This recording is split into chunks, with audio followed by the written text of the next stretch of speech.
Almost 20 years to date, we all graduated. We celebrated our 25th year at Golden Anniversary just a few days ago in Manipal. But what I have understood over the last 20, 25 years as a practicing dentist for 6 years and post that in the management field, though I didn't put my official title here, I serve as a director in one of the big four consulting firms. I've worked in some of the largest technology companies globally. I worked for IBM, I worked for Dell. I have worked both in India, UK, and the US, right? I was stationed in UK and US briefly before I came back to India.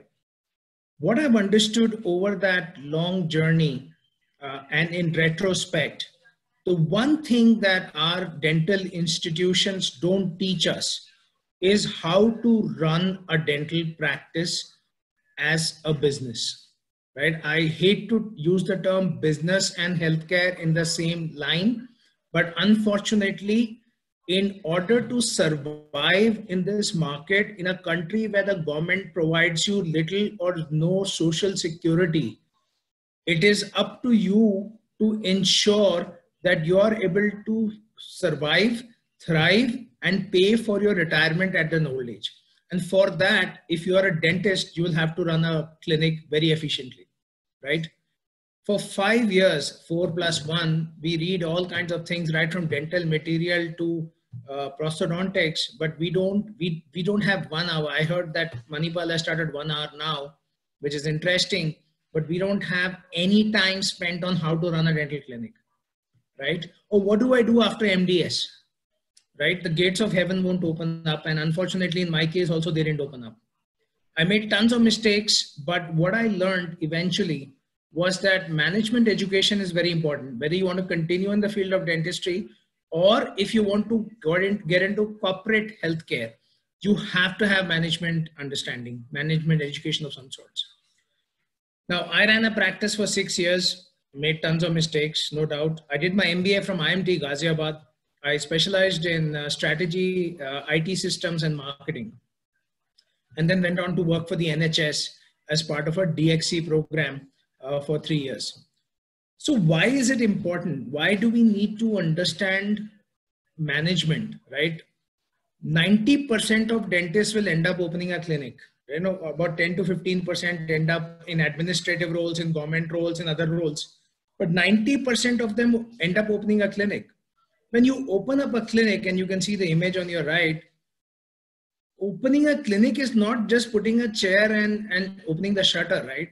It's a lot to do with strategy. For example, what is it that you will do? Which area is your clinic in? Which area of dental surgery will you specialize in? There are 9 areas, right? If you add community and all the new things. How are you going to market? What's your positioning? Are you a dentist for everybody? Are you going to do general dentistry? Are you going to specialize dentistry? Today, one of my classmates from Manipal was telling me about arthroscopic surgery for temporomandibular joint, where minimum invasion surgery is done. That's a highly specialized area of oral and maxillofacial surgery. Less than 2% of doctors available in India. It's a super specialization. What's your strategy then? Are you going to do this? Are you going to do that?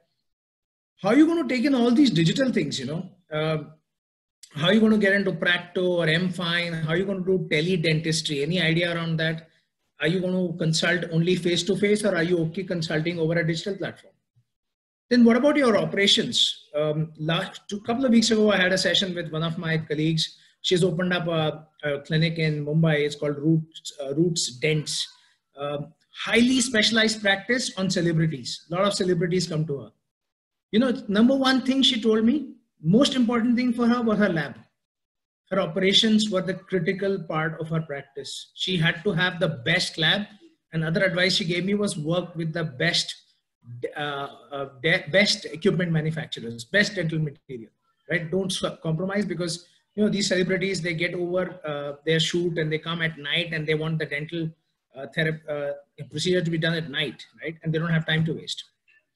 Lastly, finances and human resources, totally determined by what kind of practice you're running. Are you running a highly specialized practice or a general practice? And if you are running a very specialized practice, And a high-end practice, you need corresponding staff. And last but not the least, continuing your education, right? Because this will not serve you. What you've learned will serve you till some extent. After that, you have to learn. Today I specialize in a lot of diverse areas, but my number one area of specialization is healthcare public policy. Something I did not learn in medicine, something I did not learn at Manipal, something I did not learn at IMT. When did I learn this? Right? Today I write public policy for government. Where did I learn this? I taught it myself. I took a course from Bloomberg School of Public Health, where I learned how to write, how to understand system dynamics in public health, right? And that's what made me an expert.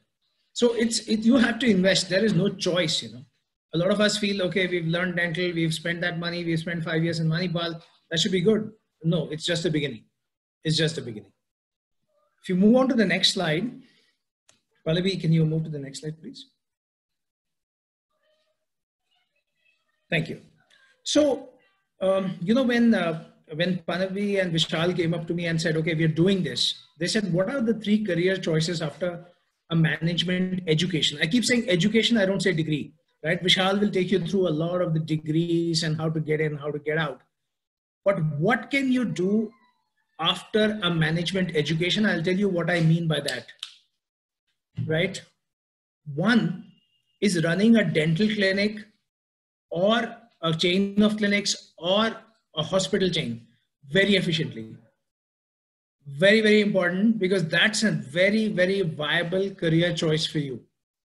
Today, vast number of our healthcare institutions, especially hospitals and clinics, are being run by non-healthcare folks, non-medicos. You get management education, you are the go-to person. You know why? Because none of these management guys has ever treated a patient in his life.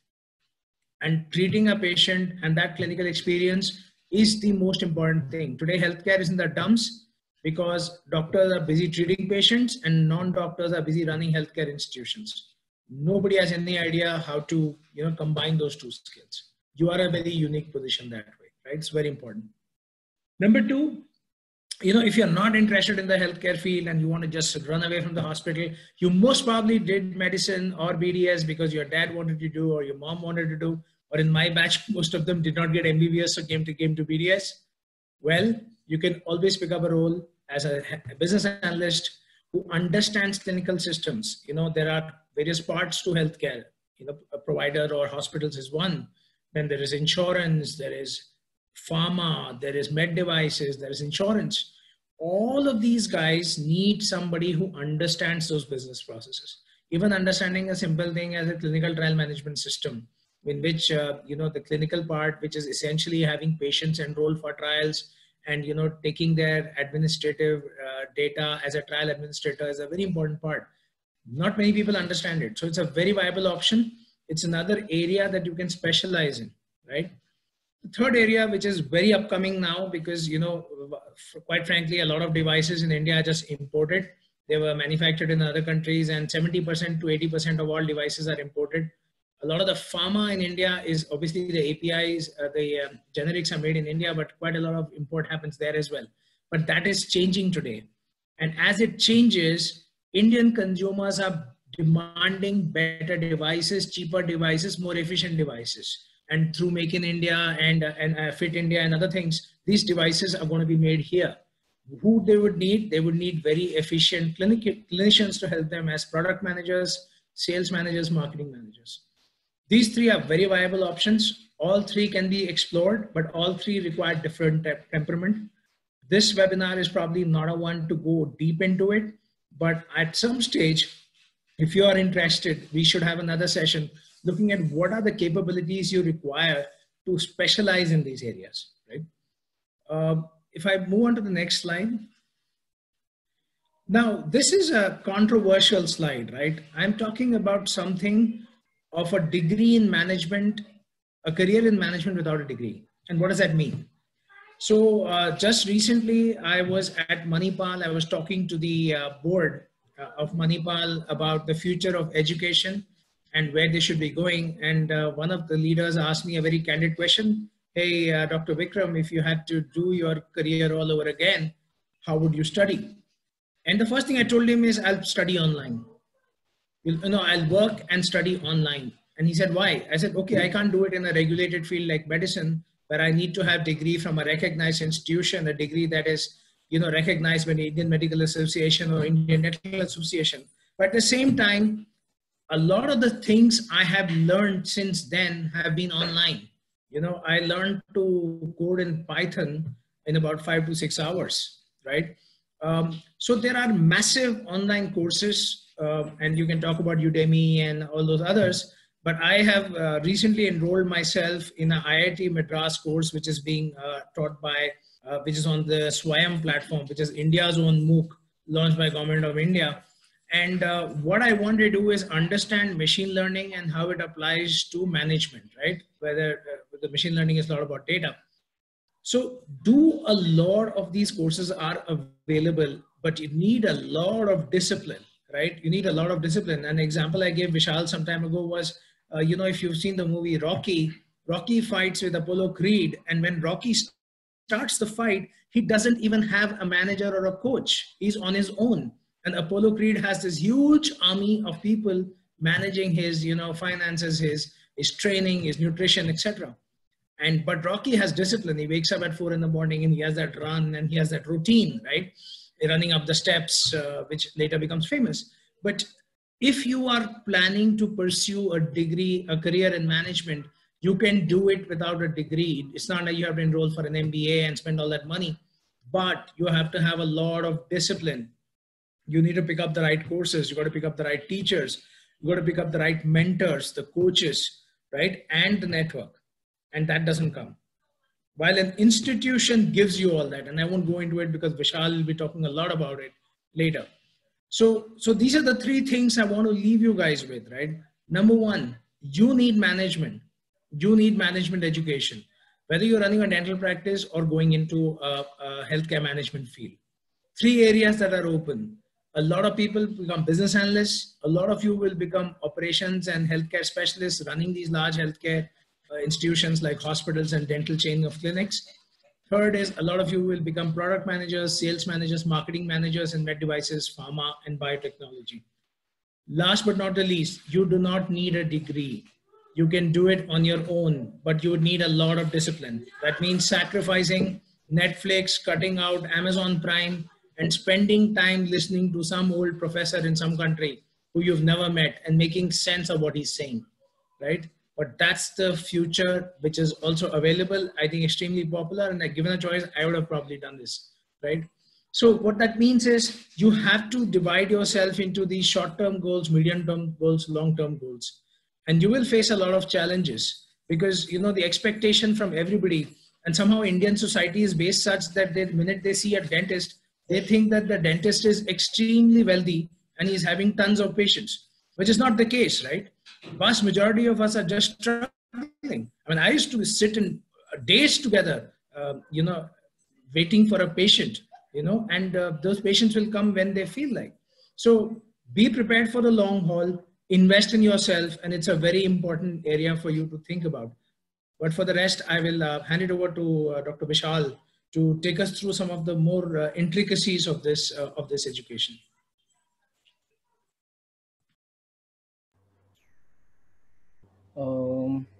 Thank you so much, Dr. Vikram. Are you guys able to hear me? Yes, you're audible. Yeah, you're audible. Yeah, thanks, Ankur. So thanks, Dr. Vikram, for articulately setting up the context and sharing your valuable inputs to the entire group. Having you in the session was a good attempt from us because you bring in a lot of knowledge and experience, and that is actually very valuable to the entire group. And someone who did his BDS from in 90s and has got 10 or 15 years, more than 15 years of corporate experience, that says a lot. So thank you so much, Dr. Vikram. So I would just want to talk about a few of the things with respect to MBA because, and before that, sorry, I forgot that I need to talk something about myself. So sorry for that. So yeah, I'll be talking about my journey. So I joined MCOT Manipal in 2008. I and Ankit are from same batch and we are very good friends ever since then. And he knows very well about like what my likes and dislikes and everything about that. So during my second or probably third year itself, I realized that my interest didn't lie in the clinical aspect of dentistry. I was more inclined towards management, and even I think I had a discussion with Ankit during my second or third year itself that I want to do MBA. I don't want to continue with dentistry. That was my personal choice, and I was good in quant and reasoning and everything, so that actually helped my case, and it made it a lot easier for me to actually pursue my goal and everything. So finally, when I got done with my BDS, I prepared for CAT. I joined TIME. So at that point of time, TIME Institute, that is Triumphant Institute of Management Education, it used to be one of the pioneers in the management coaching education. I think nowadays Byju's has overtaken it, but at that point of time, TIME, TIME used to be one of the leading coaching institutions. So I prepared for CAT. I got a good score, and I converted some of the colleges. And finally, I went ahead with Goa Institute of Management. I joined Goa Institute of Management in 2015. I did my MBA from GIM from 2015 to 2017, where I majored in marketing. Even though in first year I was finance major, but I switched over to marketing. And I had my minors in HR and some of the finance subjects. So there it was a brilliant learning for me. It was some kind of challenge as well, because like there were 245 students in my batch, and out of 245 students, I was the only one from medical or dental background. I would say 85 or 90% of the folks were from engineering background. Others were from BCom or BBA or other kind of background, and I was the odd man out. So it was some kind of challenge for me, because it was very different from what we used to experience when we were in MCOTs. So like MCOTs, we used to have all this kind of dress code and everything, and everything was fixed. Like the classes would start at 8:30 and it would end at 4:30. In MBA, it was not the case, and thankfully so. And so we could wear jeans, we could wear t-shirt, we could go and chill. And there used to be sometimes there used to be no classes on one day, and then sometimes there used to be like 12 to 14 hours of sessions on a daily basis, and sometimes the classes would go on in the night as well. So it was a brilliant experience for me, and to learn from all the professors, from the peers and everything. The challenge was there. It was definitely there. Like I was talking to Dr. Vikram and Ankit and Pallavi, that when I joined MBA, so I didn't know what Excel was, seriously. And if I say that to someone in the corporate industry, they would laugh on me. And like 80% of the batch, they had already worked on Excel. I had never worked on Excel because I was not related to that particular field. So I took my own time. I realized what my strengths and weaknesses were, and I actually worked on them, and did my summer internship from Microlabs, which is a pharmaceutical organization in Mumbai. And in my second year, I just from third gear, I put myself into the fifth gear actually, because when the placement season started, and then the placement season started, Cognizant came to our campus, and I got recruited, and I joined Cognizant in May 2017. I joined in Hyderabad. So initial 1 year I was in Hyderabad, then I moved to Chennai, then I moved to Bangalore. And for 3 years, I was in Cognizant. I was working as a business analyst, and I was working in the solutions team, or the business development team, as they say. I was working on the project side as well. I won't go into much of the intricacies, because that could be a difficult thing for you guys to digest as of now. And so after spending 3 years at Cognizant, I made a switch. Recently, I moved to CTS Tech, where I am part of the consulting team. I'm a senior business analyst over there. And it's been just a couple of months, but the learning has been pretty good. So I think I spoke a lot about me, and I should have restricted my time, but that's okay. So yeah, so talking about the intricacies, what Dr. Vikram was saying. So like when I was preparing for CAT, so I didn't have many people to look up to in terms of how to prepare and what colleges I should look forward to and everything. And I seriously didn't know Dr. Vikram at that point of time. Otherwise, it would have made my job very easy. So I don't want you guys to face the same challenge. I want you guys to understand that there are these many colleges which you should target. Yes, you should target the top 20, but I would say these are the 50 colleges that you should target. And I would not suggest you guys to go like beyond this. So if the choices can be personal, that's okay. But I would say, like, after doing a lot of research from different websites and everything, I believe that these are the 50 colleges that you should target. So like, if you see on the left-hand side, you have the top 10 colleges where you have IIM A, B, C, L, ISB Hyderabad, and all the other top elite colleges. Then triple A plus category where you have some of the IIMs, and then MDIs and IITs and everything. Triple A college, some of the IIMs, and SIBM Pune and SMHRD. And then on the right hand side also, I've written the entrance exam.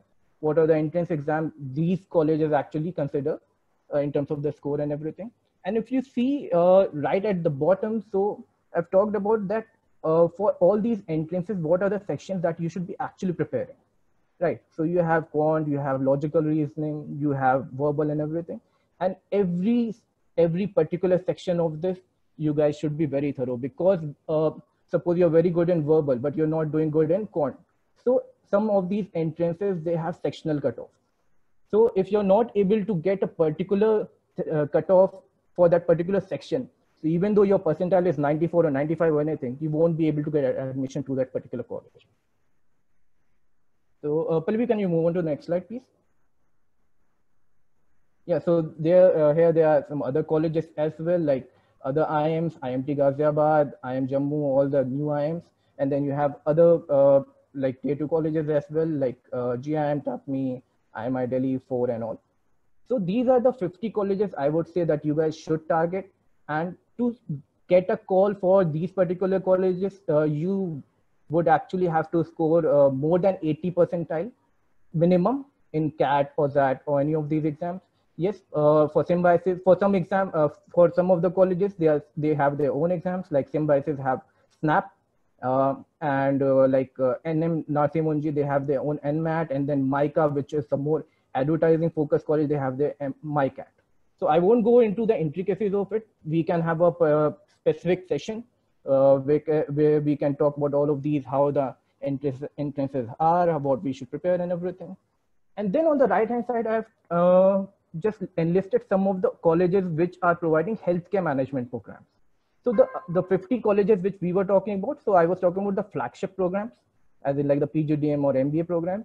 On the right hand side now, we can see about some of the colleges, some of the reputed institutes which offer healthcare management programs, like Tata Institute, Goa Institute of Management, IIHMR Jaipur, TAPMI, Symbiosis, and some of the IIMs, like their 1-year executive program. But the thing with IIM's executive program is that you need to have some amount of experience. Otherwise, you can't get admission. Like it's not for freshers. You need to have 3 to 4 years of experience. Only then you can get admission to this. Okay. Pallavi, can you move on to the next slide, please? Okay. Now, this is a very important slide. Much important than the 2 slides which we actually covered. Because like there are 50 colleges, and okay, when you are applying for CAT, for IIMs, you don't have to separately fill their forms, but other colleges, even if you have to apply, you have to fill their forms, and every form costs around $3,000 or $4,000. So you cannot spend that much of amount of money. Okay. And the colleges are very smart. They are very smart. They would target to open the enrollment and everything. Like they would roll out their form like before the result gets out. So because they know that once the result comes out, then people would realize that I've secured so much percentile, I don't need to apply to this particular college, and they would be losing out on that cost. So you have to be very smart, as in like you have to choose 10, 15, 20 colleges which you are targeting, and you are sure that you would be able to score particular kind of percentile and you want to target. And then these are the factors which you need to consider while B-school selection. Okay. First and foremost, placement. That is very important. And I would say, if you see on the left-hand side, you have CTC, that is cost to company, average CTC, median CTC, highest package. I would say median CTC is more important, compared to average CTC, because average CTC is someone gets a package of 5 lakhs, someone gets a package of 25 lakhs. Add 25 plus 5, it sums up to be 30. The average package would come out to be 15. That is actually not the case. Median CTC means that 50% of the batch is getting more than that. Like if the median CTC is 15 lakhs, so that gives you an idea that 50% of the batch is getting more than 15 lakhs ka package. So median CTC, I would say, is more important when you have to select. Then fee and ROI. Yeah. So that is one very important thing, because most of the MBA colleges, the top MBA colleges, they charge very highly. And I'm not saying that they are wrong. They provide a lot of facilities and everything. Even IIMs, they charge more than 20 lakhs. ISB also like 25 or 30. I'm not sure about ISB fee, but they also charge a lot. But these are quality institutes, so that's okay. You actually can spend on these particular kind of colleges, tier 1, tier 2 colleges. But you also need to realize that if you have spent a lot during your graduation and you are under some kind of loan or something, then you need to realize the ROI, the return on investment. So because return on investment means like, suppose you have spent 10 lakhs on your education. So in how many years you will be able to recover that? So ROI equals to 1 means in 1 year you are earning that 10 lakhs. ROI 2 means that you are taking more than. So, sorry, you're taking half time in getting that amount. So ROI is very important. Some colleges offer very good ROI, like FMS Delhi. Then there is Jamnalal Bajaj, then some of the IITs. So their fee is very less, but the placements are good. So you have to keep this into consideration. Then brand value, definitely brand recognition in industry is very important, because once you go into an industry, if you are from a good college, so you will definitely have that edge. Definitely you are going to have that edge. Okay. Then comes the location. So I'm just going random on it. Doesn't mean that alumni network is less important than brand value or anything of that sort. I'm just going as per the sequence what I have created right now. So location also is very important. So why I have written location agnostic? Like some colleges, they are for them it's location doesn't matter. Like XLRI, even though it is in Jamshedpur, but it has got such a big brand that doesn't matter for them. So all the top companies, all the top organizations, they go to XLRI. But it is not the case with tier 2 or tier 3 colleges. So for them, location does matter, because if you have a similar level of college in Mumbai and similar level of college in, just for example, I'm saying a city's name, Jabalpur. So that Mumbai college will get more companies because all the major organizations are there in Mumbai compared to Jabalpur. So that is why I would say that location does matter for colleges which are not tier 1 colleges. So you have to be very careful about it. Then alumni network. This is very important, very, very important, because most of the companies which come to our campuses, they are from alumni. So we reach out to the alumni which are there in those particular companies, and they only direct their HRs, and from there we get all these companies which come to a campus for placement. So suppose a college is just 2 years old. So do you really think that they would be having a strong alumni network? No, definitely not. A college like IMT Ghaziabad, which is more than 35-40 years, or any college which has more than 20-25 years of experience. So just imagine how big the alumni network is. And their people would be sitting at very high positions. So that is very important. Yes, there are some IIMs which are just 1 or 2 years old, but IIMs is a completely different thing, because they have their rub-off effect, and the other IIMs are there to support them. Then the specialization thing comes. So that is also very important, because suppose you are interested in particular kind of specialization, okay? And suppose that specialization you have, just for example, I'm saying if there is IMT Ghaziabad and IMI Delhi, almost equal college. IMT does have an edge, but almost equal. But IMT might be having their marketing could be better than IMI. Their finance, the IMI could be having finance as better compared to IMT. So you have to be very, very thoughtful. As in, like, if I want to do my MBA in marketing, and if I'm confused between IMT and IMI, so because IMT in marketing, more companies come, they have a better brand in terms of marketing, so I should go ahead with that. Okay. And then if you guys want to do your management or MBA in healthcare, then as I showed in the last slide, so you can go ahead with those colleges. There are some colleges which offer both PGDM as well as healthcare management. So that's completely your choice. Pallavi, can you move on to the next slide? So this is also one very, very important slide, and I'm sure that once you guys get into an MBA college, and you would realize that in order to get placed in a good organization, and these all things are very important, and no one tells you, seriously, no one tells you that these are things that you should be perfect in. If you are very good in communication, that's okay, but if you are not, then you need to develop, because anyone would realize that yes, CGPA does matter, but when the organizations come during placement, the guys who are having brilliant communication skill, those are the people who get placed first. That is, you would realize like when you join your MBA college. So I'm not saying that decent CGPA is not an important factor. It is very important, because some organizations come that they say that below 60% CGPA, I won't select this candidate, or I won't shortlist them.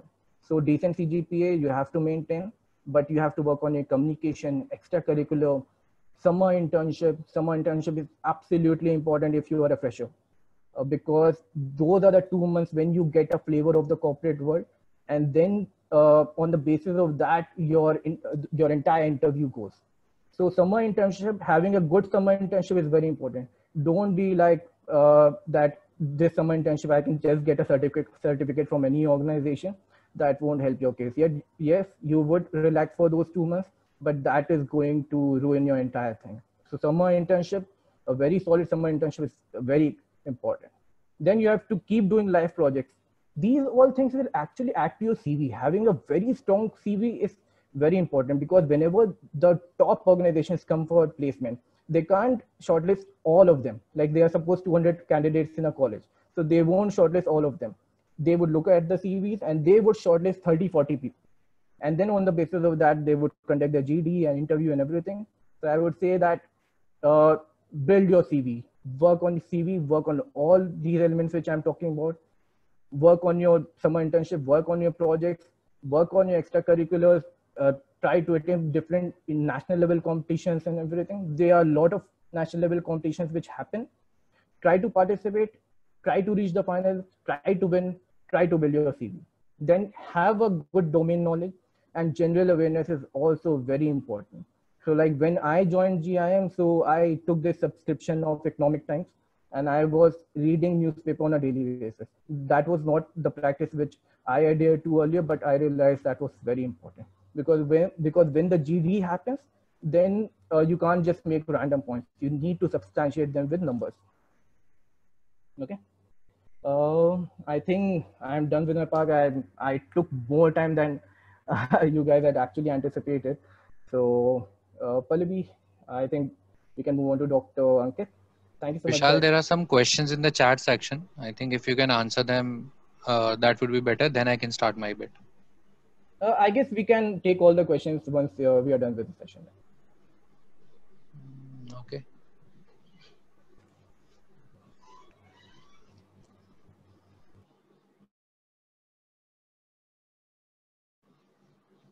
Okay, is this where I have to speak? Yes, Ankit. Oh, okay.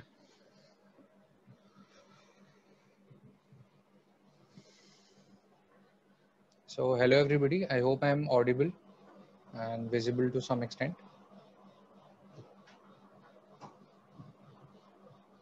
Yeah, we can hear you.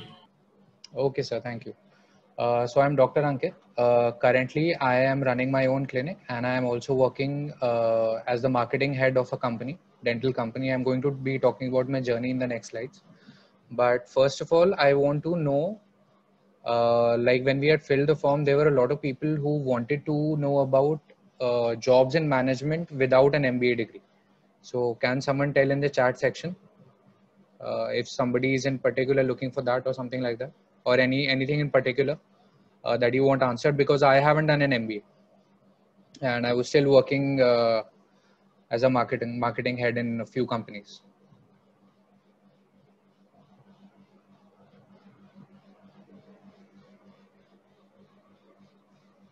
Okay, there is nothing in the chat right now.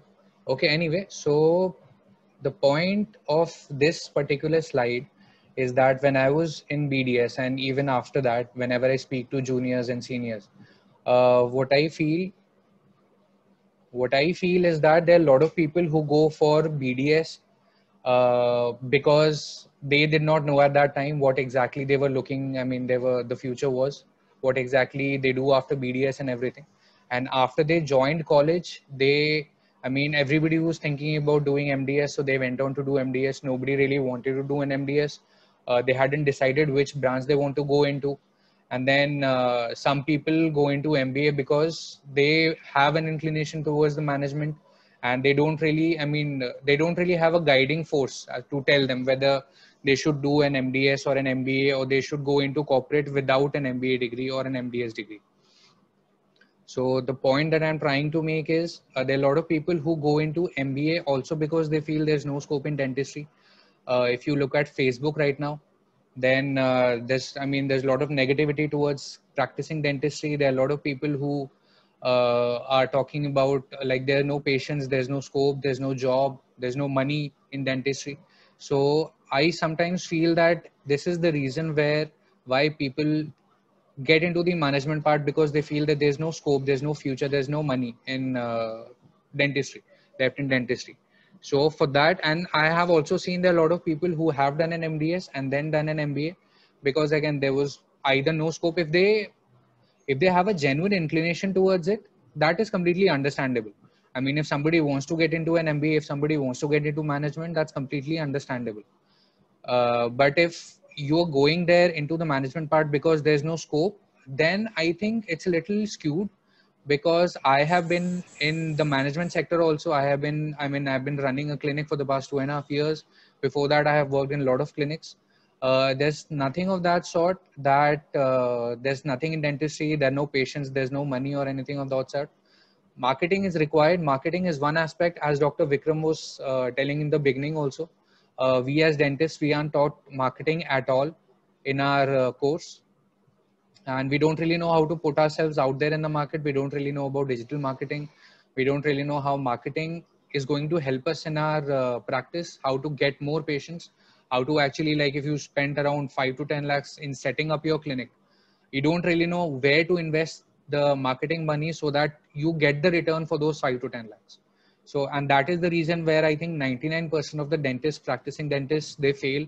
They keep on waiting for patients. They keep on waiting for some miracle to happen, that patients start coming in. They start paying them for their services and all that. But that is, what I feel is marketing is like the fuel for your car, for your business. Unless and until you're buying fuel, your car is not going to run. In the same way, unless and until you're doing marketing, your clinic is not going to run. And that is something that a lot of people don't really know. And that's why they're shifting towards MBA. And I just want to say that that's completely not true. We can take separate sessions on that. But doing an MBA because dentistry is not doing well, dentistry, you're not going to be earning from dentistry, that's just not right. So I want to say that if you want to go and do an MBA, please do it because you're interested in management. Please do it because you know what the scope is. You know what's going to happen later on after MBA, what kind of work that you're going to be doing. This was the main reason why we started this webinar. We're planning to have a series of webinars for separate topics related to marketing and management for people who want to shift to the MBA side of dentistry. But if there's some dentist who wants to stay in dentistry, who like dentistry, but they have somehow got the notion that there's no money in dentistry, there's no money being a dentist, being a clinical dentist, having your own clinic, please do get in touch with me later. Please do message me on the group. You can connect with me on Facebook, LinkedIn, wherever. And because I feel very sad where people are cribbing about dentistry online and they are like, there's no scope in dentistry, so you should switch to an MBA or something like that. That is completely not true. Pallavi, can you shift the slide, change the slide? Yeah. So my journey, as Dr. Vishal said, we are all going to be talking about my journey. So basically, I was Vishal's batchmate, and we graduated from Manipal MCODs in 2013. And after that, I came to Delhi. I started working in a few clinics. I started working in a few clinics. Just hold on a second. I'm getting a call, please.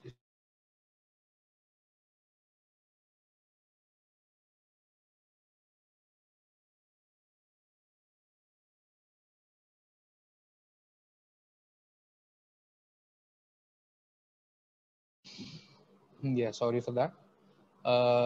So while I was in Manipal, this friend of mine, Dr. Kumar Sudhat, he had won a business competition. I think it's still going on there in the engineering college, the Mutvi Center.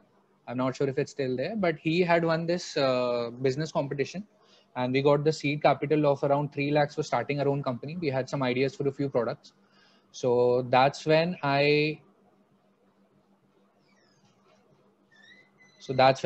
actually got the hang of the management part, the product side, and everything. So it didn't work out that way. So I came to Delhi next year. Then I started working in a few clinics, but I still had the inclination of going into management, to work in companies, to work with products, for the marketing part, the selling part of it.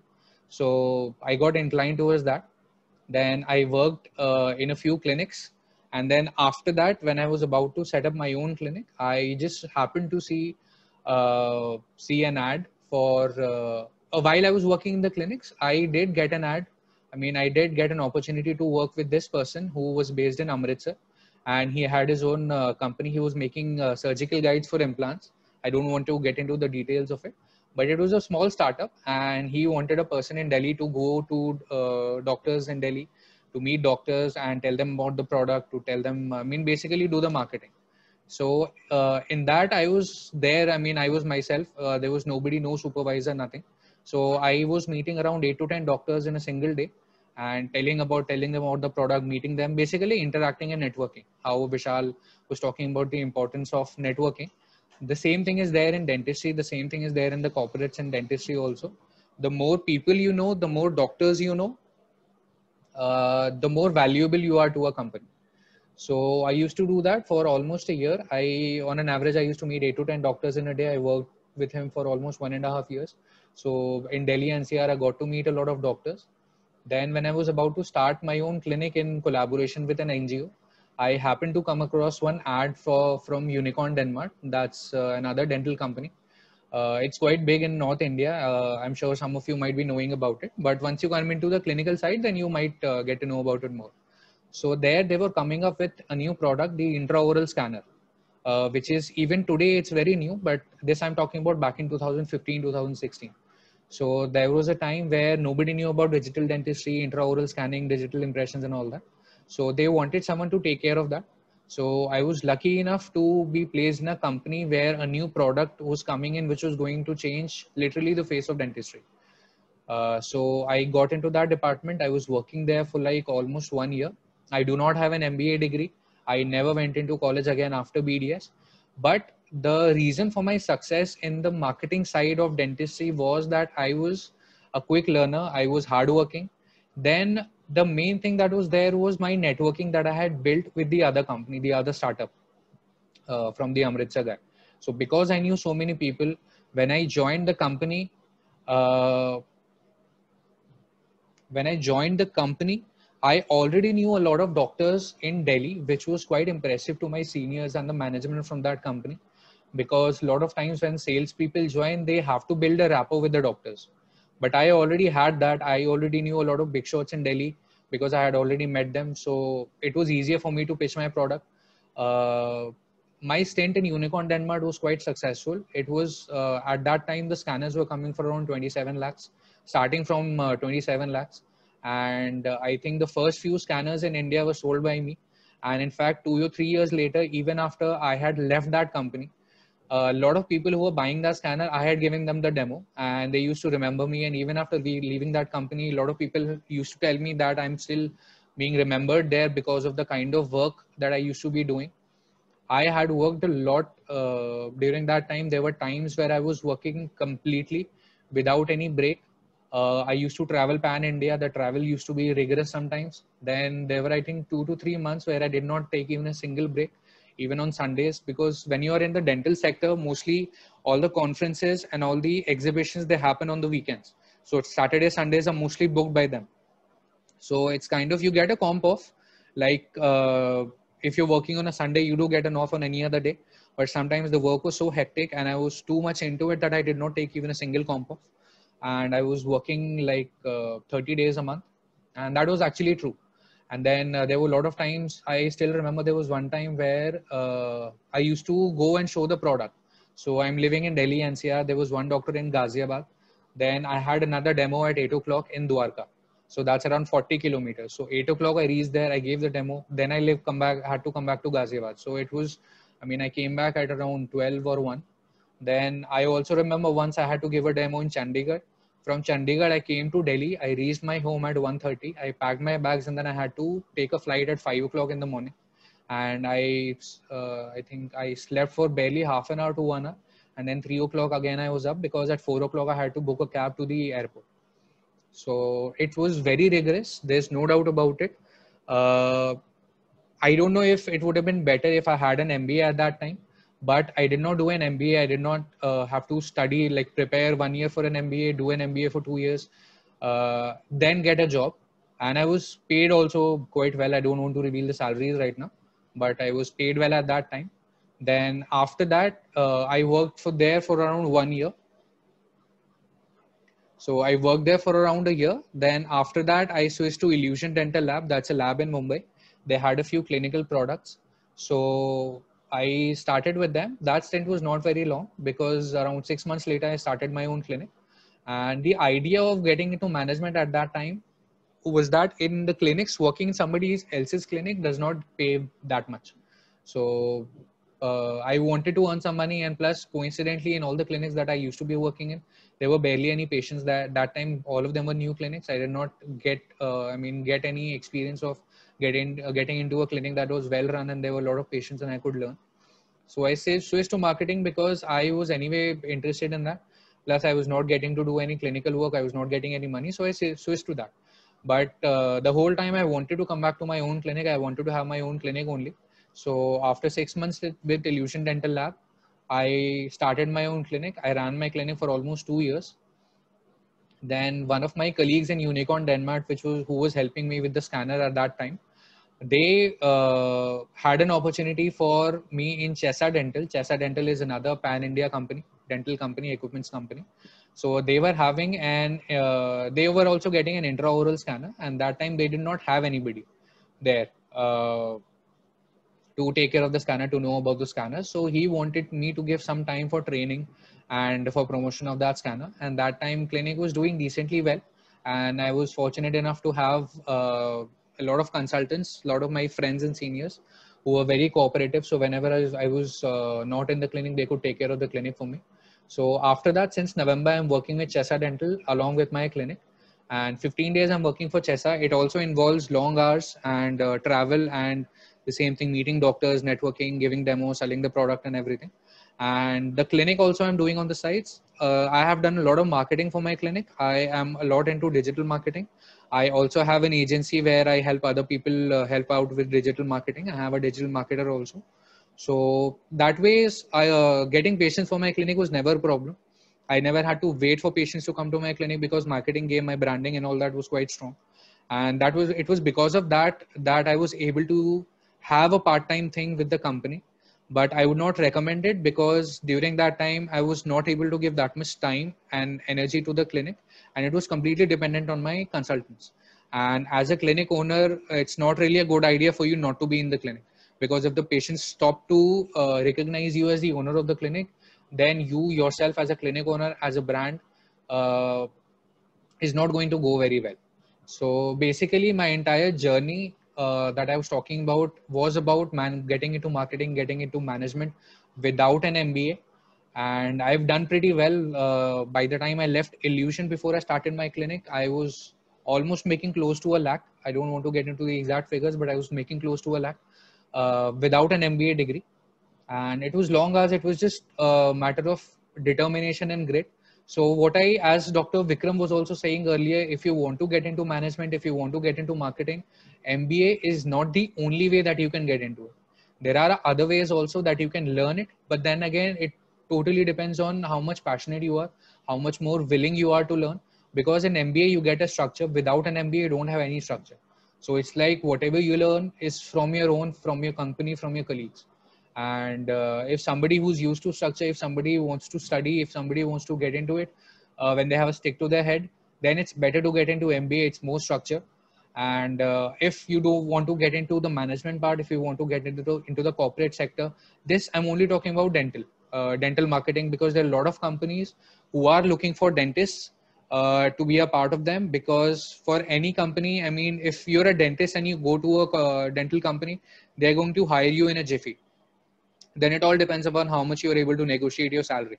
But every single company who is dealing with doctors, who is dealing with dentists, I don't really know about the medical equipment companies, but I'm sure they are also looking for doctors. But I know specifically for dental sector, they are definitely looking for doctors. And if you want to get into that without an MBA, they'll be more than happy to take you. But then you will have to prove your mettle. You'll have to prove how efficient you are and how good you are. And that is completely on you.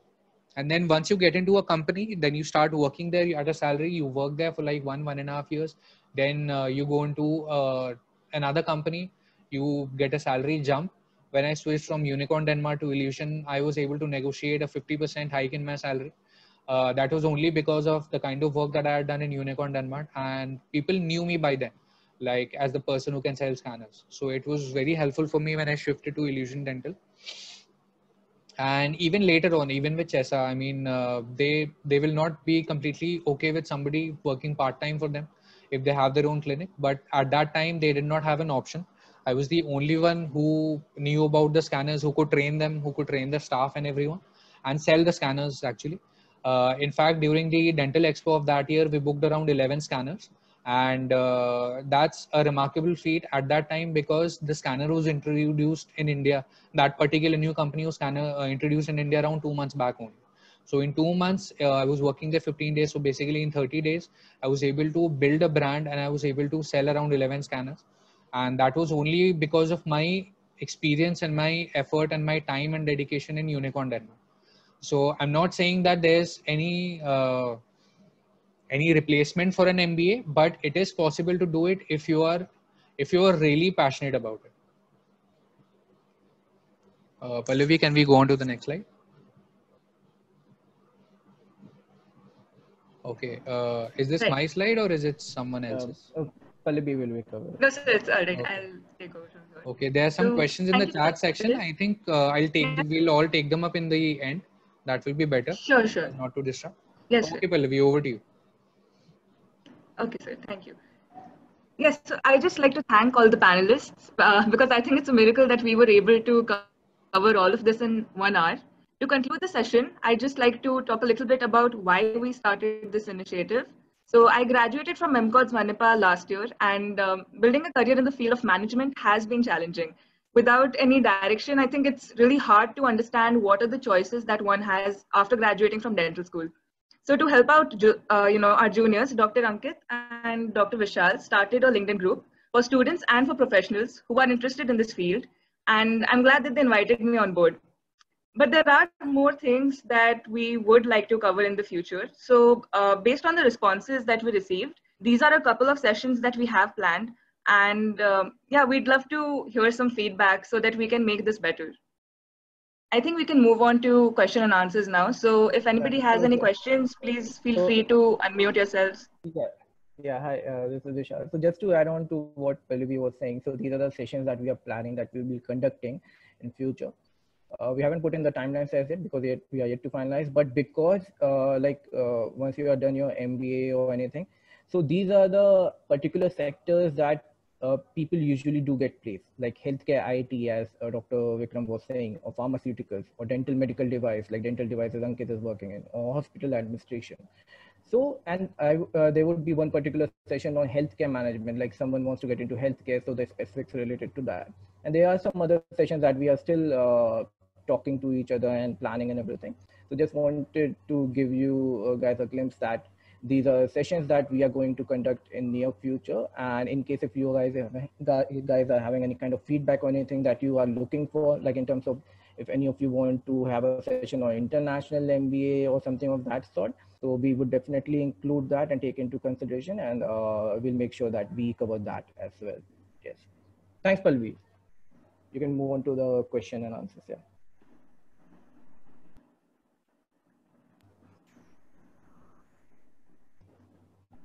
Okay. Yeah. So if we see the questions and we go one by one, and we'll try to finish them quickly because we are already run past our time.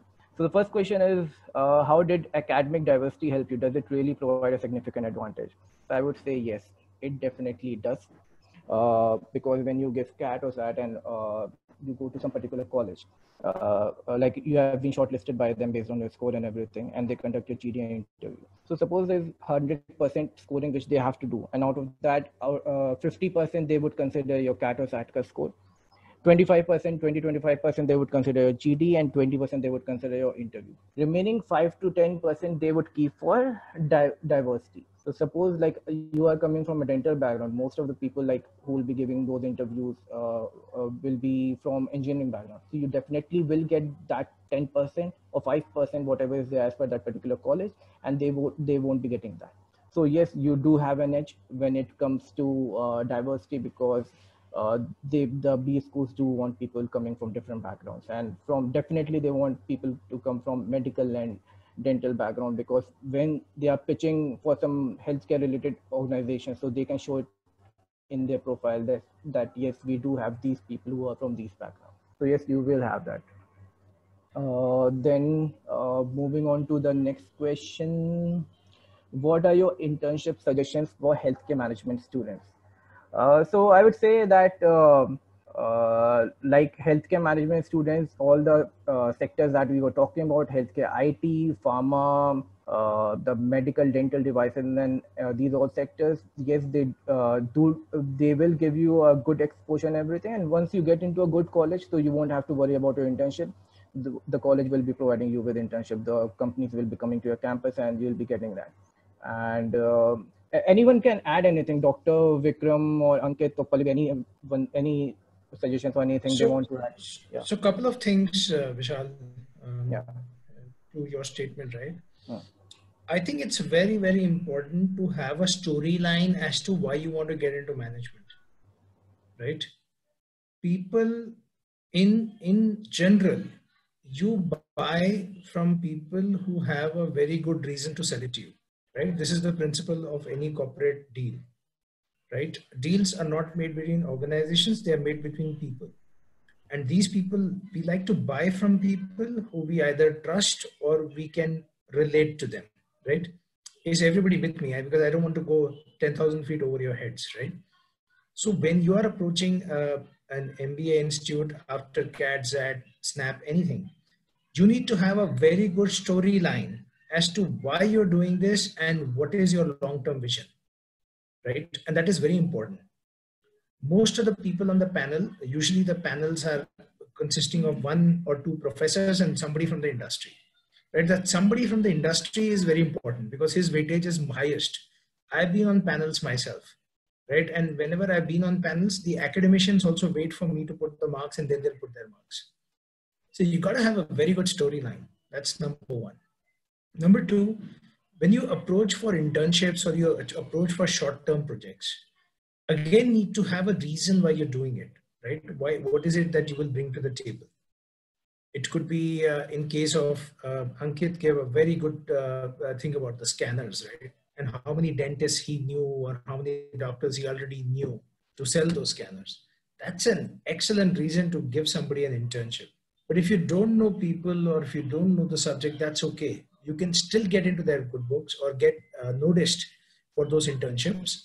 And some of the ways that I've done it is I've either written an article, it could be thought paper by myself, which is published in any of the online forums, and that has attracted a lot of organizations to talk to me. Or you can do some kind of research yourself, You can reach out to other doctors and figure out what are the big pain points in scanning, for example. Is it DPI? It is resolution? What is it? And you can create a research material on it and pitch it to these companies and saying that, I've done some research on your product line and the product area, and these are the areas I feel that it can improve. Organizations love such talk, especially, if it's coming from somebody somebody outside the organization, a student who's just graduated, they want to be looking at people who can bring innovation to the organization, right? So that's a big advantage. So again, to summarize, have a storyline and go with a point of view, whether it's from the industry or people you know. Hope that helps. Back to you, Vishal. Thank you. That was very good information which you shared with us, and that storyline has to be there definitely. You should have short, long-term goals. Otherwise, you just get into some kind of confusion or something. So yeah, so moving on to the next question, sir, does work experience increase our chance of selection? Yes, definitely.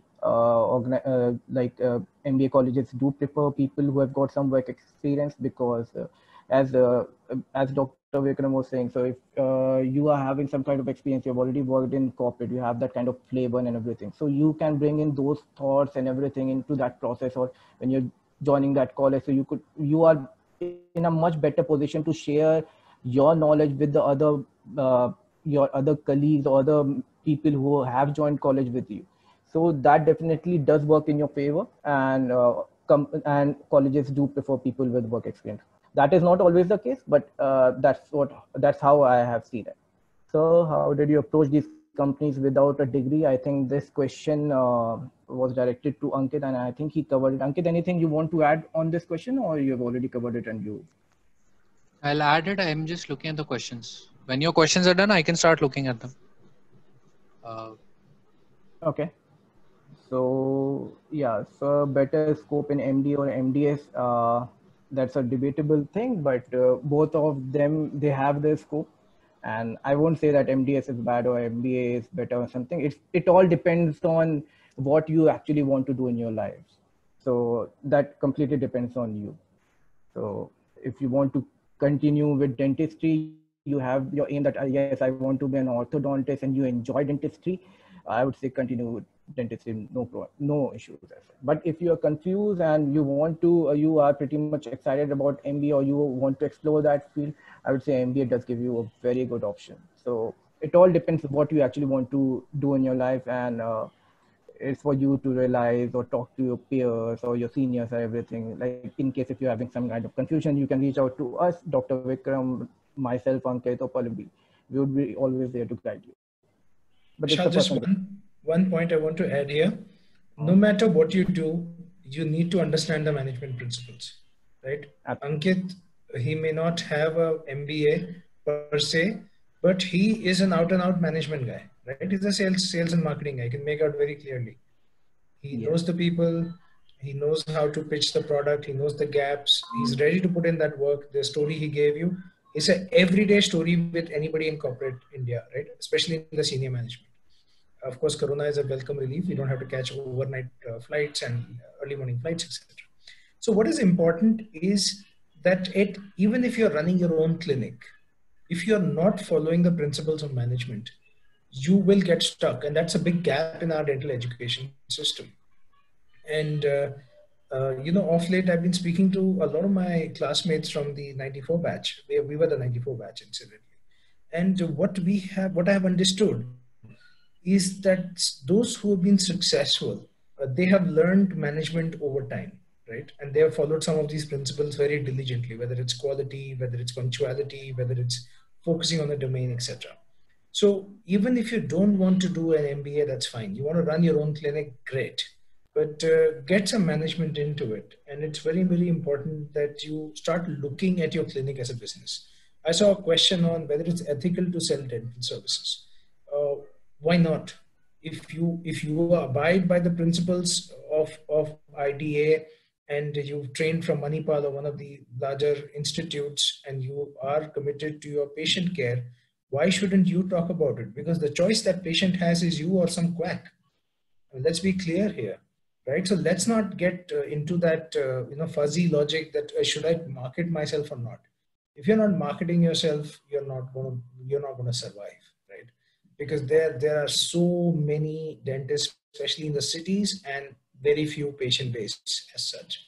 So you got to get out of that comfort zone that I'm not going to talk about. My marketing is not promotion, right? That's another challenge we face. Marketing is about product, price, place, and promotion. The promotion is one aspect, but what about your product? What about your services? What about your place, your location? What about your pricing? Have you got your pricing right? Do you understand what are the real estate rates in your area before you start pricing things? Because if you are not getting these principles right, then you might as well not promote, right? So just to add to Vishal and just summarize it very quickly. Number one, you need to abide by certain management principles. Number two, get your marketing right. Without marketing, you will not survive. Number three, don't get confused between ethics and marketing, right? Ethics is essentially following a code of conduct, which is laid down by IDA, and you are following it to a great extent. But if you're not talking about your services, you're not practicing, you're not pricing it properly, you're not finding the right location, then it's not about ethics. It's about, that's a bit of, trying to hope and pray that something works out, and it's not going to work out that way. So hope that really helps for all of you. Back to you, Vishal. It does. Thank you so much, Dr. Vikram. So moving on to the next question, how can we continue about dentistry as well as management? I think Dr. Ankit already covered that. So if he has to add anything, he will add it like once I get done with the other questions, we'll move back to. So then the next question is, my question is, how would you suggest to prepare for the management entrances that can give us an edge over or get us on par with BBA, BCom graduates who are also trying to get to the same? So it's a good question. I would say that we'll have a separate session where we would be talking about how to get into all these colleges and everything, because in 1 hour to cover everything, it's not possible for us. So that is why I just touched it at a very superficial level. But I would just say that it is going to be challenging because during BDS, you are not in touch with numbers or quant or anything. So you have to get back into the groove of things. You have to start doing all those quantitative analysis, doing logical reasoning stuff, start reading stuff, doing all the things. So it is challenging, but as we all have done, as Dr. Vikram has done, I have done, and the other people who have done in our group, which we have on LinkedIn. So it is definitely possible. And we are not less than them. It's just that we are out of practice compared to them, but we can definitely catch on to whatever learning we want to have in terms of getting into these colleges. So we will have a separate session on this where we would be clearing all these things. Yeah. Working with a dental device company, I think Ankit can cover later. Can you please share? Okay. If you have, I think I am done with my set of questions. Ankit, if you want to answer any of the dental related stuff, dental marketing related stuff. Yeah, I'll just see which all questions are there for me. And if you have already covered it, then that's okay. If you want to add anything, you can. Yeah. Hi, Vishal. Actually, I have a few questions. Can I ask you? Is this Raman? Yeah, sure. Yeah, Ramandeep, go ahead. Yeah. So basically, I have made up my mind to do MBA, and I was thinking about giving GMAT and getting into either European schools, and I even considering ISB. Okay. So one of the most important questions I have right now is my clinical experience considered as an experience?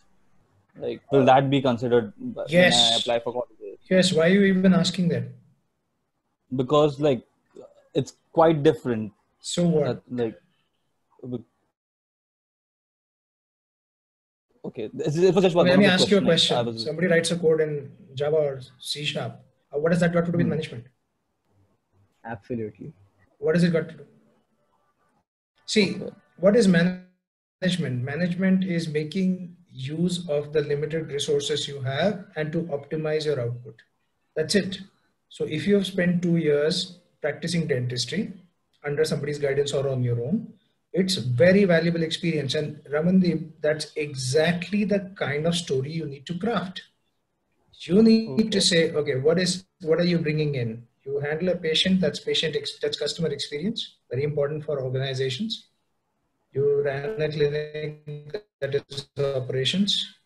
If you manage finances, that is financial management. If you had any staff, that is HR.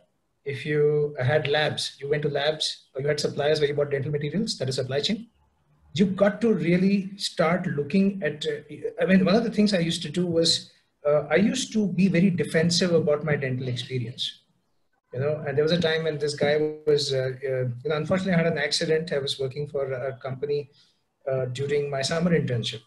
And this is, I'm 29 at this stage, right? I'm not 22 or 23. I'm 29 at this stage. And this guy who was an alumni took pity on me and said, hey, you know what? You can't walk much. I'm letting you work from home.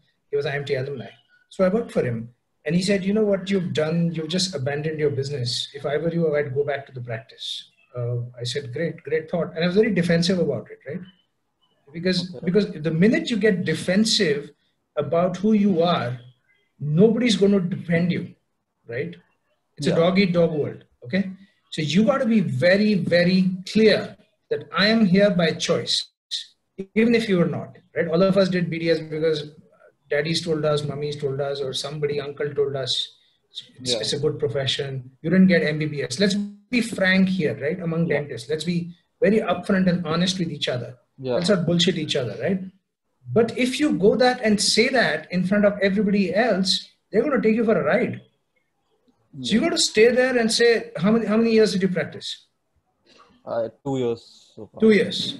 2 years of clinical experience, running a clinic, operations, HR, patient experience. Did you use any digital? Did you have a EMR, EHR, HIS? We do have social media platforms.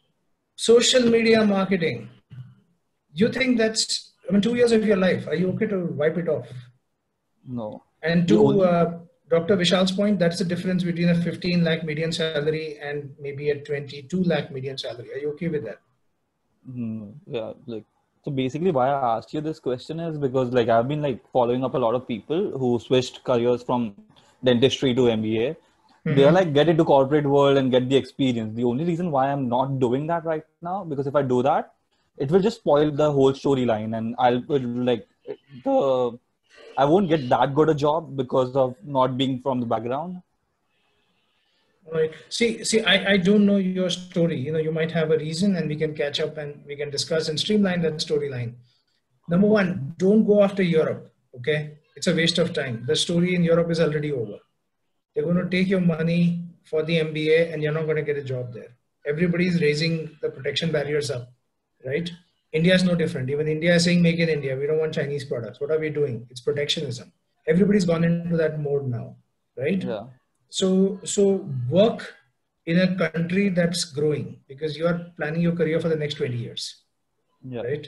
So think very carefully where you want to do your MBA. That's number one. Number two, European MBAs are very expensive, highly overrated. They do a lot of research, undoubtedly. And that's very research based, but that's not the reason to charge you upon. And number three, yes, 2 years is very important. 2 years work ex is a big deal, but have your storyline. Okay. And we can connect later anytime you want. Okay. I don't want to. One more thing I wanted to ask, the GPA point. So basically, all the people from commerce and engineering background, their overall GPA is comparatively higher than us because of the scoring pattern. See, I'll tell you something. Don't get into a fight with the commerce and engineering guys.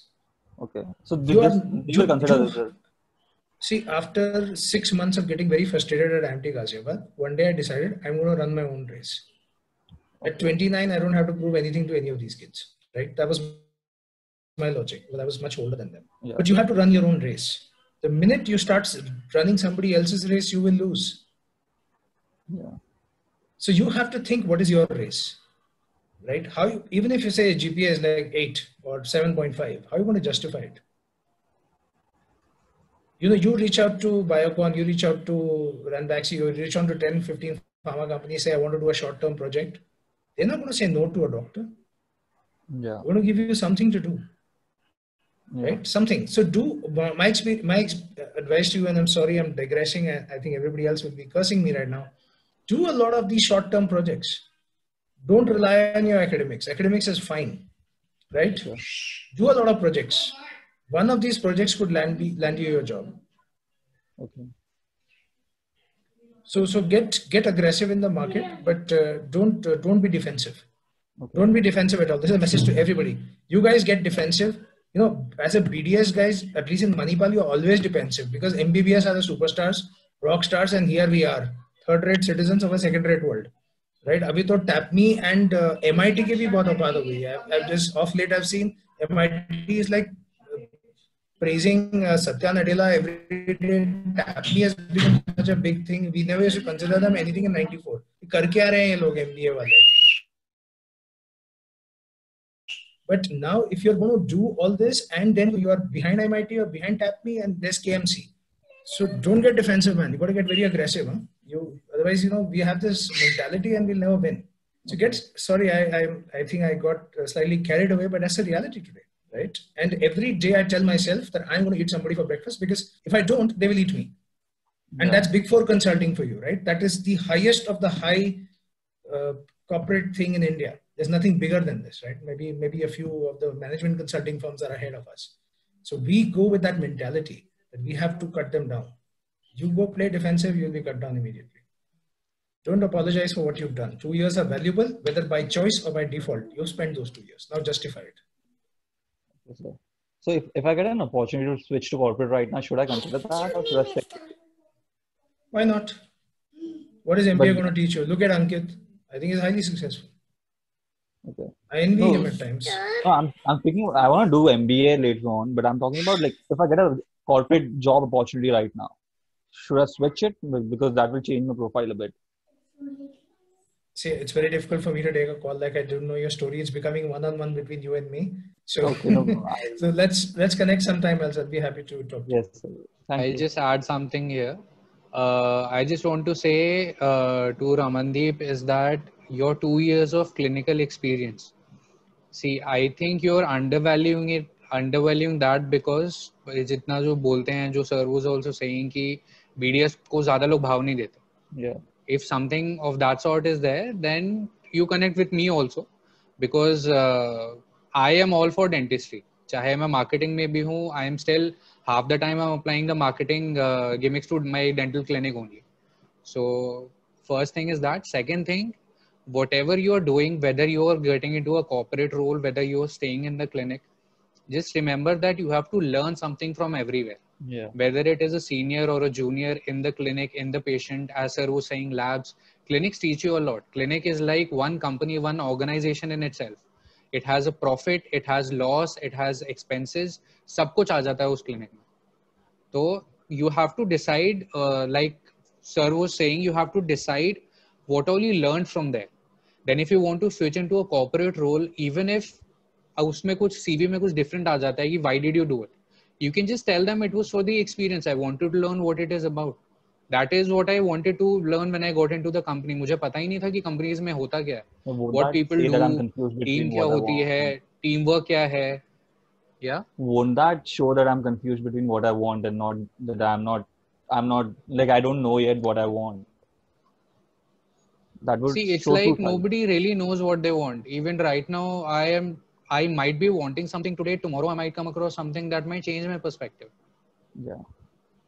So since I haven't done an MBA, I don't know about it from the interview point of view or the selection point of view. But if I'm only talking about my experience, like right now, I feel quite happy that I took up all those experiences. Clinic भी कर लिया, company में भी join कर लिया, 3 अलग companies में कर लिया. I saw how 3 different companies work. So now if I ever go into a 4th company, although I don't think anybody will take me after me having jumped so many companies in such a short span of time. But if I go there, I have an experience of working in 3 companies. I know how 3 company managements work. I know the difference between all the 3 companies. किसकी sales ज़्यादा हो रही है, किसकी कम हो रही है, किसकी नहीं हो रही है. I have my opinion on all of them. Yeah. So I think if you go for an interview and if you tell them कि कहाँ से what all you have learned, how they have made you grow into the individual that you are sitting in front of them, I think that will be beneficial no matter what.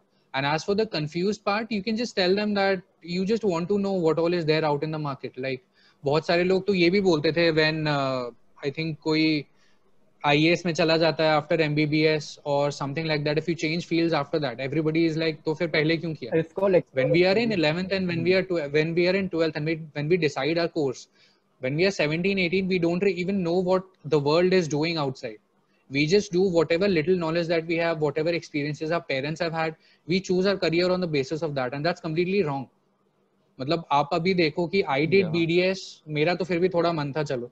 But if somebody who did BDS because their parents wanted them to do BDS or MBBS, I know a lot of MDS people who have done MDS because their parents wanted them to do MDS. अब उसमें you can't really During blame the BDS, system. like we were too young. Exactly. Not even BDS. 12 के बाद तुम कुछ भी करो, you don't know what it is. मतलब अभी भी हमारा at the opinion age था of ही नहीं 30 तभी भी। also. Exactly. And that is the truth. And if somebody doesn't want to hear it, then I think that's their problem. I mean, I'm not talking about it from an interview point of view. I mean, obviously it is your problem, whatever you tell them, you have to have a story. But for your own experience, for your own growth, मैं 40 years पे भी अगर मुझे कोई अलग opportunity मिलेगी तो मैं क्लिनिक पे किसी और को बैठा के मैं चला जाऊंगा. I am very sorted in that. मुझे नहीं पता, there are lot of things in the world. Abhi, in fact, one of my friends, he is working, he's a BDS, he's an MDS in fact, and he's working in a health insurance company. He was talking about some opening in his company, and for a second I was contemplating कि मैं एक बार चल के देख लेता हूँ होता क्या है उसमें. And then I was like, अरे clinic है, ये है, वो है, and then long hours, night shift का है, तो then I talked myself out of it. But I was completely open to the idea कि चलो चल के देख लेते हैं इंश्योरेंस वाला सिस्टम, डेंटल इंश्योरेंस में क्या सीन है. Maybe because I'm not planning for an MBA. तो इसलिए I am to open like चलो ये भी कर लेते हैं, ये भी कर लेते हैं. But even if I go for an MBA may be 10 years later and if I tell them कि मेरे पास 20 साल का एक्सपीरियंस है, now I want to learn something new, I think they would take it proper. I mean, take it well only. I'm not sure. That I think Dr. Vikram will be able to tell better. But मेरा ये है, if you want to do it, just get into it. Don't think that much. Grow yourself as an individual. क्या पता company में जाके when you're earning well enough, you might even not want to do an MBA. Then why would you want to waste 2 years of your time in an MBA where you could have done without it? Like right now, I don't need an MBA, I feel. So right now I'm talking about the whole admission perspective, like college is what they expect. Ramandeep, you will like actually for a college application, you would have to justify why you made the decision. But it's not like they would judge you on the basis of that. So as long as you have a justification that, okay, I stuck to dentistry because this is what I wanted to do, or I changed into corporate because, you know, like you said, that you wanted work experience, you wanted to see how a corporate works, that's absolutely fine. So it doesn't matter whether you know, decide to stay in clinical or you decide to change to corporate. As long as you have a reason for it, a valid reason, and you're able to, you know, sort of tell your story, tell why you did what you did at every point of your journey, then that just shows that you're not confused. And honestly, I mean, you know, making a big switch from dentistry to management, it can be confusing. There would be times where you are, you know, influenced by your peers. So there would be people around you who are not doing the same thing as what you are doing. And you'll see people preparing for NEET, and that's going to demotivate you. You're going to think that, okay, maybe I'm not on the right path. You will see your friends go away for PG. That happened to me. And I was, you know, completely lost because I didn't know what to do. I didn't know if it was right for me to shift my field, but it's been worth it. That's all that I would say. So anyway, you know, want to go for it, like Dr. Ankit said, without a degree also it's possible, or like Dr. Vikram or Dr. Vishal, you can go for a degree and even then you would be successful. So it's entirely your choice. And just to add to what Pallavi was saying right now, so like engineering is not related to management, same way for dentistry. So it's just because there are so many engineers who apply and they get into college that these people don't ask these questions to engineers. It's because we are less in numbers. So that is why these questions come in. Like they want to understand like why we want to make a switch of something. So in terms of management, I would say your experience is more valid than a person who has been doing coding for a couple of years, because you have managed a practice, you have managed patients, you have managed scheduling. So in terms of management, I would say your experience is more valid than a person who has been doing coding. So take it as your strength, just justify and be like very confident about what you have done. You're much better than what other people have been doing. Just have a reason for doing it and know what you learned from it and how you grew as an individual. And I'll tell you guys something, right? And this is based on all the years I've worked. Most overrated guys in India, Indian IT folks, most overrated, right? It is such an overrated function. I have 2 years of typing some code in some Falana Damkana Indian IT company. I'm talking about services company. You can chew those guys based on your experience, right? Just don't compete with them on coding. They will be better than you. Absolutely. Yes, sir. Thank you so much. And you can always connect with us later on also. That's yes, not an issue. Thank you, sir. Yeah, Pallavi, you want to conclude the session? We've already run out of time. Please. Right, sure. Okay, so thank you so much. Just go through the questions once, jaldi se, because there are still 42 people there. Or maybe you can conclude it, people can leave, and if somebody wants to get the questions answered, we can do that later on. Yeah, yeah. Yes, So sir, that would be better, I guess. You can conclude first, then I'll get on to the question. दो तीन जो आए हुए थे मेरे लिए. Hanji. So, yeah, I think everybody must have seen the WhatsApp link and the LinkedIn link that I've sent. That's for our groups. And in case you don't want to answer or don't want to ask a question right now, you want it to be answered later, or you just don't have a question right now, you want to do your research and then get back to us, that's fine as well. So, actually, that would be preferable. So, as long as you take information back from this webinar and you do your research, you find out that if this is the right choice for you or not, it should be fine. I mean, you can always ask us whatever you have in mind. And yeah, we're there on WhatsApp, we're there on LinkedIn. You can connect with us wherever you want. They're there. Not sure about Dr. Vikram. Just one point I want to add, sorry to interrupt. And because this is one thing I've realized, that dentists need to be more active on LinkedIn. I've realized dentists are not active on LinkedIn. Right. Take a cue from Dr. Right. Vikram and Dr. Pallavi. See how active they are. See what kind of networking they do. That is one very important thing which you guys need to do. Network as much as you can. Whether you do management, you do MBA or not, network as much as you can. Be active. Just be very, very active in terms of all these platforms. Something. Use them to your purpose. Yeah, I mean, feel free to reach out, folks. I mean, I'm never going to turn down the request. And as long as you're not asking me for a job directly, like today, I'm more than happy. But the idea is to play on the front foot, right? Dentists are always they're always on the back foot. And I want us to all play on the front foot, no matter what happens. Because if management is the line you want to go, you have to play on the front foot. In India especially, because there are a lot of people who do very, very good talking and positioning. And if you keep playing on the back foot, better stay in your clinic. Don't come to management, because it's going to be very difficult, right? Right. So thank you all for listening to us, and thank you Vishal and Ankit and Pallavi for giving me this opportunity. I think this was a very, very enlightening session. Thank you, sir. Thank you. Thanks a lot. Sir. Thank you to all the participants, and we can hopefully connect later over WhatsApp or LinkedIn. Thank you for joining. Thank you so much, everyone. Thank you. Bye-bye.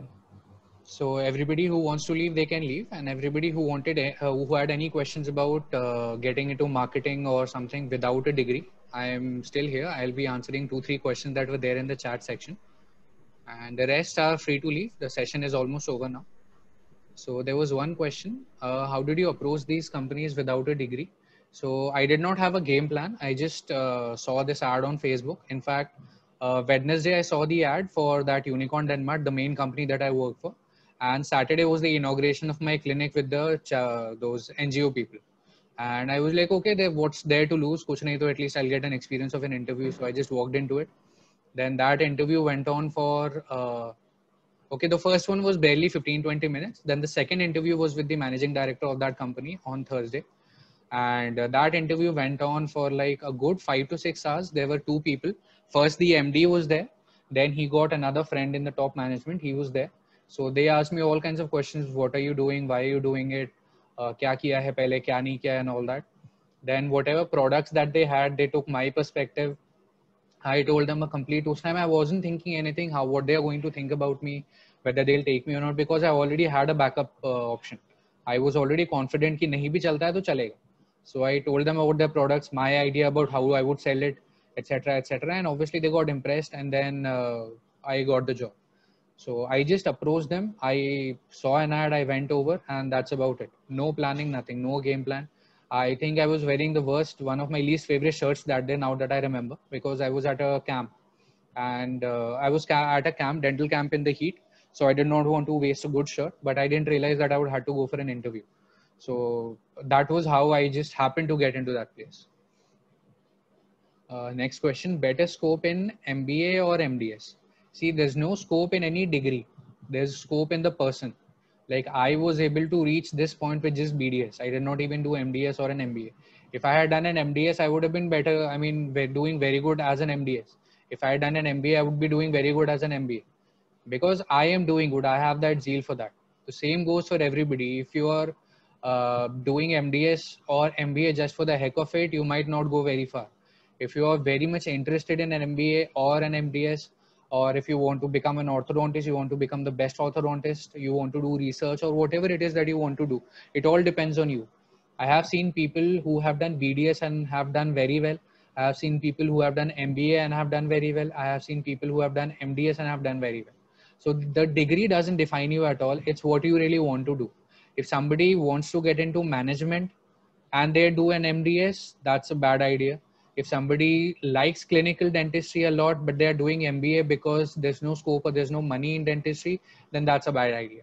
You do an MBA if you want to get into management. You do an MDS if you want to get into the details of dentistry, about at the microscopic level what happens and why it happens.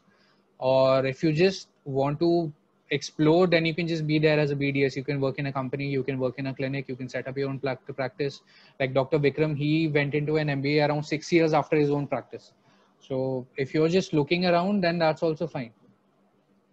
From a money point of view, being very honest, there are no jobs in dentistry. So don't expect that whether you do an MDS or an MDS or BDS, after that you're going to get a good package, 1 lakh rupees per month or anything of that sort. You'll be lucky if you're getting 20-25,000 also. So dentistry is not a job oriented sector at all. At the end of the day, you have to open your own clinic, you have to do marketing, you have to make that clinic excel. So that's about it. And so if you're looking for a job, if you're looking for that kind of a stability, then I think MBA is a better option, because MDS, you're all out on your own. And then it's up to you what you do about yourself, what you do about your career and everything. So apart from this, if you want to know more, then you can connect with us on the group. Is it a good idea to start an MBA degree just after completing BDS? Absolutely. There's no doubt about it, as long as you're sure about what you're doing. I think freshers are valued differently, and people with work experience are valued differently in the corporate sector.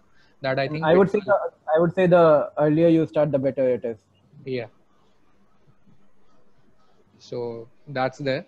Then how ethical is it to market a dental practice? That's the question that I get every single time I take a webinar on marketing related to a dental clinic or for dentists. I always say ethics has nothing to do with marketing. If an ethical person is doing marketing, he's going to do it ethically. If an unethical person is going to do marketing, he's going to do marketing unethically. Ethics has nothing to do with marketing. When it comes to the part about a dentist or a doctor marketing, I don't see any reason why someone should not market. You have invested around 20 lakhs if you've done MD BDS from a private college. Then if you've done MDS, close to 40 lakhs, 60 lakhs you spent on your education. Then 10 lakhs, 5 to 10 lakhs you set up in, do it in a clinic. I don't see any reason why you don't deserve to be earning money after you set up a clinic after spending so much. There's absolutely not done. If somebody is like, gets into a legal issue with me about marketing, I'm ready to take that person all out in the court of law. There's absolutely no reason why a doctor, a dentist does not deserve to have a luxurious lifestyle, run in a Mercedes, have the Rolex watch and everything else. We also deserve to earn money as much as our MBA counterparts or our engineering counterparts. There's no doubt about it.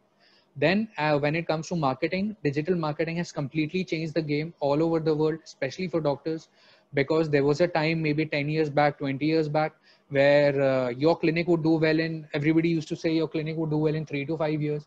Reason being, marketing was barely anything. You put up hoardings, you put up pamphlets in a newspaper, and only the people who get to know about your clinic will come to you.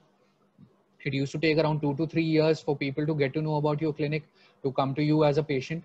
But right now with digital marketing, with Facebook ads, Google ads, within a matter of 1 month, you can like properly invest money, run ads, and people in a 5-kilometer radius will know you as a doctor, as a clinic, and they will come to your clinic. I have seen it in my clinic. From the first month of my clinic, I was having patients. Even today, 70% of my clinic's OPD is from Facebook ads. The day I shut off Facebook ads, my clinic OPD reduces to 70%. Practo is there, Google is there, Facebook is there. LinkedIn marketing, I haven't really explored that much, but after talking to Vishal, I really have the urge to get into that LinkedIn marketing part. And I am all for marketing because I don't have the patience for organic reach. It's like I invest the money and I get the returns. That's about it. That's what I want. I mean, I don't want to wait for 6 months or 1 year for patients to see me. I just put in the money in the ad and people look at me, people look at my services. Digital marketing for dentists is a completely different section. I don't want to get into it because most of the people here are not clinic owners. And if somebody wants to get into that, they can just get in touch with me. But again, coming back to that ethics part, I really think it's completely ethical for a doctor to do marketing, because we also deserve to earn luxury. So I think I'll not get into the details. I see a lot of more questions coming in. But obviously, feel free to get in touch with me about the marketing and dental part. I'll be more than happy to help. How can we continue both dentistry as well as management if you're not planning a dental chain, and just with a practice and continuing with a management also? See, for that, as I said, you need to be indispensable for any organization that you work in. Any company, you are replaceable. But the more valuable you are, the more network you have, the better you're able to sell in that corporate, in that company. You will, the least indispensable you will be. I mean, they won't be able to replace you. Like right now in Chessa, they can't really replace me because there's nobody else who knows about the scanners in this company. So I'm kind of indispensable to them currently. So, and it's very difficult, being very honest, 15 days in the company, 15 days in the clinic, 15 days in the company where I have to travel around 5 to 6 days. Then I have to go to the office. It's very rigorous work. Then 4 to 5 days after those 15 days in the company, 4 to 5 days, I just rest. So when I was properly doing this before the pandemic hit, I was barely getting 7 to 8 days in the clinic, and the clinic was just barely surviving and barely existing for the sake of it. So I would not really advise someone, unless and until you run your clinic for a good 5 to 6 years, you can establish, I mean, your clinic can run without you. That is the only way that you can run a clinic as well as a management job. Otherwise, I would really advise against it. Because clinic also requires a lot of time, dedication, energy. When we do BDS or even after we do MDS, we don't really know about all the procedures. We don't know what all we need to do. There are a lot of things that I'm still learning after 2.5 years of practice. And I'm sure even after 10 years, I'm going to be learning a lot, because as a doctor, you're never working, you're always practicing. Practicing is always, you practice to be perfect. There's no doctor who's perfect. There's always going to be, no matter how much you've learned, there's always going to be one case that's going to just perplex you and waste 1 hour of your life as to why I got this case. So it's very tough to run a clinic, and then having to run management is equally tough. I am able to do it right now only because right now the pandemic is going on and I don't really have to go to the office. But when I have the office, it's very difficult to do both. So I would really advise someone against it, as long as you have somebody to run the clinic for you. The entrances question, Vishal has already answered.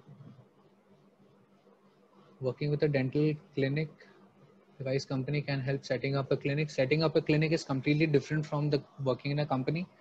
As I said already, if in case of any further discussions, you can get in touch with me later from the group. LinkedIn group link shared.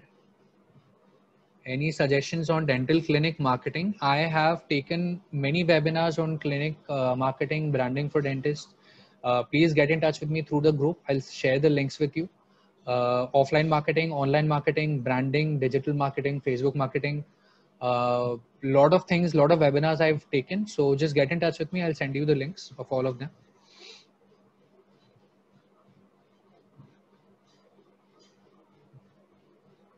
Want to know about the prospects of online MBA? I think Vishal has already answered it.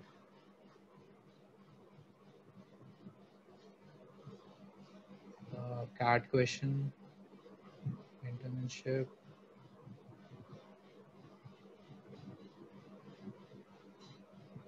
Okay, great. I think it's all over. If somebody wants to ask a question, please go ahead.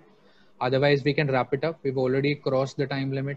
I mean, way over the time limit.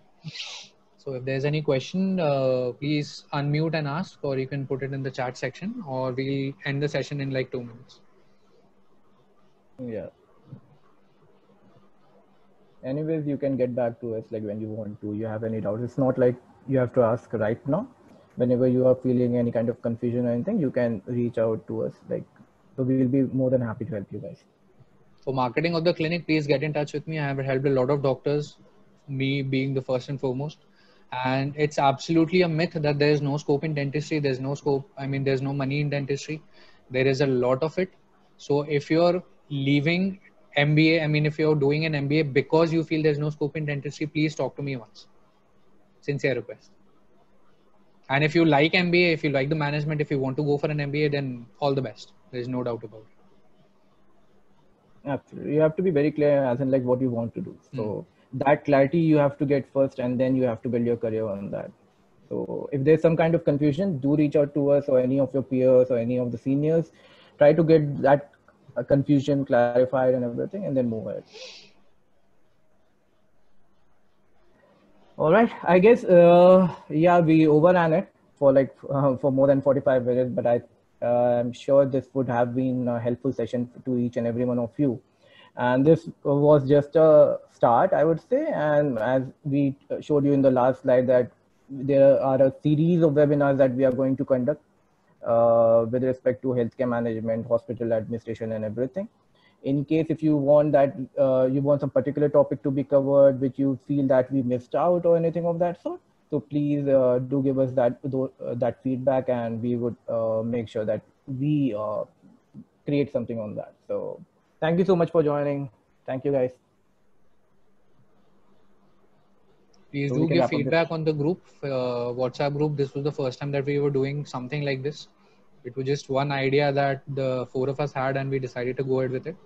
And please do let us know if it was helpful and if we should be having more sessions, what all topics we should be having.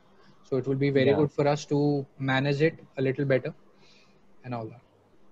Absolutely. Thank you so much, guys. Thank you, everybody. Thank you, Vishal. Thank you, Pallavi. Thank you, Dr. Vikram. I'll be ending the session now. And any kind of discussions, anything that anybody wants to ask, you can shift to the WhatsApp group now. And Ankit, you can share the link of the recording to the yeah. We're planning to upload it on Dr. Pallavi's YouTube channel, and we'll send the link on the group the moment we are done. Yeah, that would be very helpful for the people who were not able to attend. Okay, thank you so much, guys. Thank you. Thank you. Thank you. Bye. Good night. Good night.